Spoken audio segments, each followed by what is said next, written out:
बात पुराने ज़माने की है, जब राजा महाराजा के बेटे युद्ध की कला सीखने के लिए साधुओं के पास जाया करते थे, जहाँ पर उनको धर्मशास्त्र, राजनीति शास्त्र और लड़ने की शिक्षा दी जाती थी।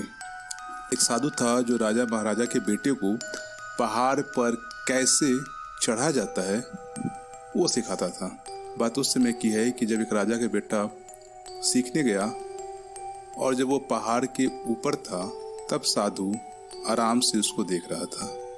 वो धीरे धीरे करके नीचे आया और आने से मात्र जब वो 10 फीट की दूरी पे था, तभी साधु चिल्लाने लगा कि ठीक से आओ, नीचे देख लो, संभल के आना, अच्छे से आना। अब ऐसा करते हुए देखकर वो जो राजकुमार था वो थोड़ा सा सरप्राइज हुआ कि ऐसा क्यों कर रहा है।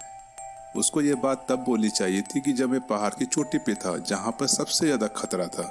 फिर वो हंसने लगा और उसके बाद फिर वो 10 फीट की दूरी को तय करते हुए अच्छे से जब नीचे आया तो उसने गुरुजी के पास गया और अपने गुरु के पास गया और जाके बोला कि गुरुजी, ये आप क्या कर रहे थे?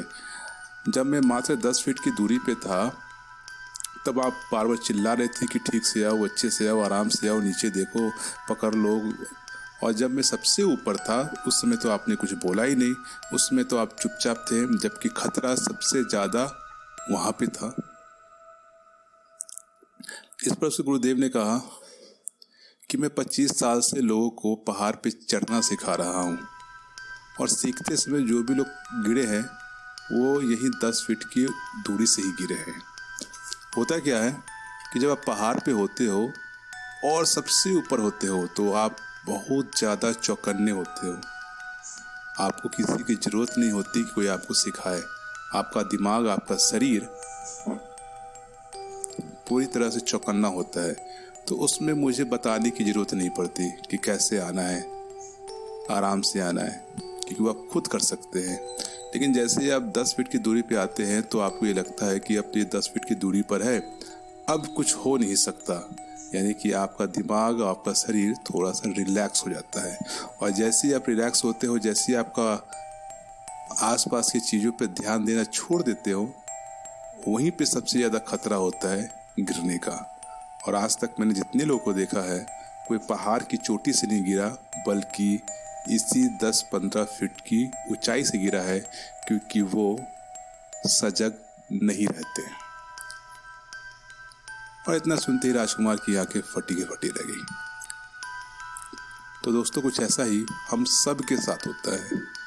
जब हम पहाड़ की चोटी पे होते हैं तो काफ़ी चौकन्ने होते हैं, जंगल में होते हैं तो काफ़ी चौकन्ने होते हैं, किसी खतरे पे होते हैं तो काफ़ी चौकन्ने होते हैं, अंधेरे में जा रहे होते तो काफ़ी चौकन्ने होते हैं कि कहीं कोई चोर ना आ जाए। लेकिन जैसे ही हम घर के पास पहुंचने वाले होते हैं, घर में घुसने वाले होते हैं, तो ये सोच के रिलैक्स होते हैं कि खतरा टल गया। लेकिन नहीं, सबसे ज़्यादा खतरा उसी समय होता है कि जब हम थोड़ा सा रिलैक्स हो जाते हैं, जब हमें लगता है कि अब कुछ नहीं होने वाला। वही वक्त होता है कि जब कोई चोर, कोई डाकू आपके ऊपर अटैक कर सकता है। वैसे ही जब हम कोई काम चालू करते हैं जो नया नया होता है, पूरी तरह से सावधान होते हैं, सजग होते हैं, क्योंकि पता होता है कि अभी खतरा ज़्यादा है, पता होता है मुश्किलें ज़्यादा है। लेकिन थोड़ा सा ठीक होता है तो हम रिलैक्स हो जाते हैं, और वही समय होता है कि कोई दूसरा हमारे ऊपर अटैक करता है। तो जब भी आपको लगे कि अब ठीक हो रहा है, वही वो वक्त होता है जहाँ पर आपको सबसे ज़्यादा चौकन्ने रहने की ज़रूरत है। कुछ ऐसा ही बिजनेस में होता है। जब हम बिजनेस की शुरुआत करते हैं अपने पार्टनर के साथ तो काफ़ी चौकन्ने होते, सजग होते हैं। लेकिन जैसे जैसे दिन बढ़ता है आप थोड़े से रिलैक्स हो जाते हैं, आप थोड़े से आराम कंफर्ट हो जाते हैं। और वही समय होता है कि जब आपका पार्टनर आपको धोखा देकर निकल जाता है।